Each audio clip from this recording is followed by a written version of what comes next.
We swept the board again. That's 3 for 3, 2 out of the last 3 days. We've only been doing these MLB picks for 3 days now, and we've hit 2 3-leg parlays. We're on fire right now. If you're not subscribed, make sure you subscribe and turn notifications on so you get these bets early and you can get more value from these slips.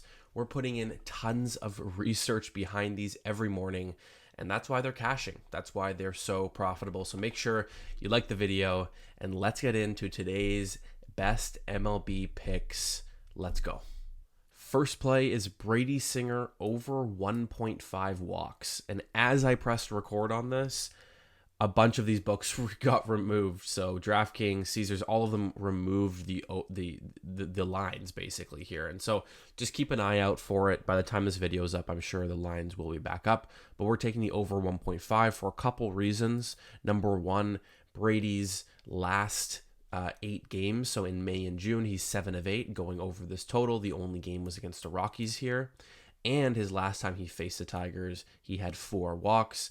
And it seems as though his walks are increasing as the season goes on. As you can see down here in April, his walks, I mean, he had 3 out of his 6 games in April. He didn't even have a walk, but since then he's 7 of 8. So he seems to be throwing a lot more walks, even though his ERA is actually getting better. As you can see, in June, 3.5, May, 5.4, and April, it was 8.49. So he's getting better from an earned run perspective, but that also means that his walks are increasing. So there's that. And the other reason is that he is facing the Tigers today, and the Tigers are 11th in the league in walks. So they take a lot of walks. Singer's been throwing a lot of walks, and so that's why we're going to be taking Singer's over 1.5 walks as our first play. Our second play is Kevin Gausman over 6.5 strikeouts. Now, this line is quite high, but we can get good plus money on this. Again, use OddsJam to line shop. You can use their sports or sportsbook tools to basically find the sportsbook that gives you the best value on your bet. If you want to take Kevin Gausman and you have a bunch of sportsbook accounts, you can find way better value on your money. For instance, if you want to put $100 down on this prop and you have Bovada and you get him at minus 115, you're only going to profit about $90. Whereas if you have him on, let's say, Bet Online and you put $100 down, you'll profit $102. So that $12 difference, if you do that every time you're placing a bet, you're going to be so much more profitable. That is like 10% more profitable every time. So make sure you're line shopping with OddsJam. We have a link down below that will get you a 90-day money-back guarantee. So that means you can try out OddsJam for 90 days. That's 3 months. And if you don't think it's providing you value, if you don't like it, if it doesn't work for your schedule, then you can get your money back, no problem. So make sure you use that link down below.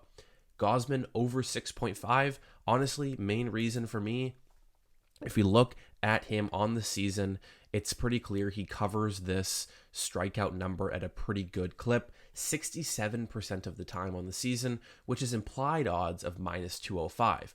We're getting him at plus money, right? We can get him over even money, and so that's clear value on this prop. It's a little bit mispriced. He is averaging 8.1 strikeouts per 6.1 innings pitched. So if he can go 6 innings today, he is averaging quite a bit over this total here. So I love the second play here. Make sure to lock it in and line shop it. But yeah, that's the second play. Our third play here is Tyler McGill under 4.5 strikeouts, significantly favored. So again, find the value. As you can see on Bovada here, we can get him at minus 135, as opposed to these other books where we're looking at minus 162, 156. So again, find the value, line shop, make sure that you're getting that. And that's another reason why you want to have access to all of these sports books, as many sports books as you can, so you can get as much value on your bets.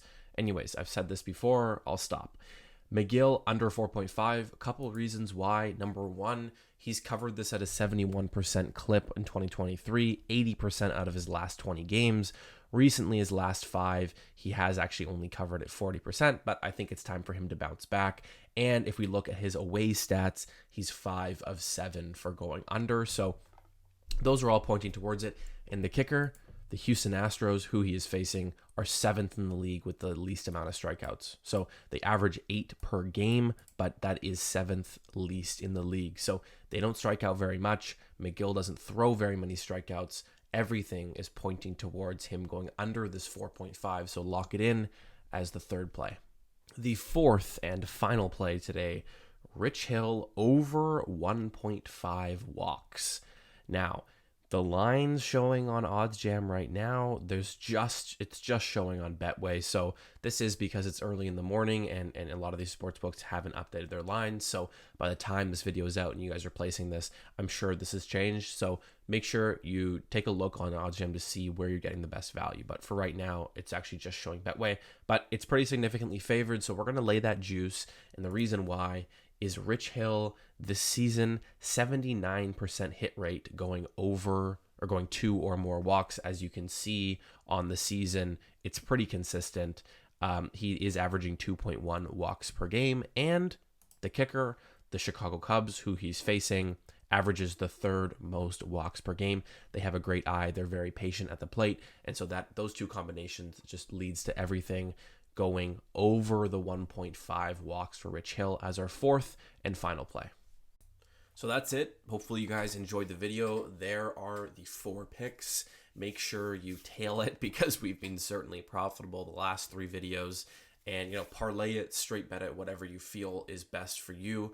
But maybe keep your unit size the same because, as you know, there's positive variance, there's negative variance. You don't want to be changing your unit size up or down depending on the results. Let's stay with a certain process for at least a month long and see how we do. Obviously, a lot of time, a lot of research goes into these picks. And so I am confident in their ability to be profitable in the long term. But yeah, I'm not going to be moving up or down my units depending on how well we're doing. We're going to keep it the same, stay consistent, and keep cashing these slips. We'll see you guys next time.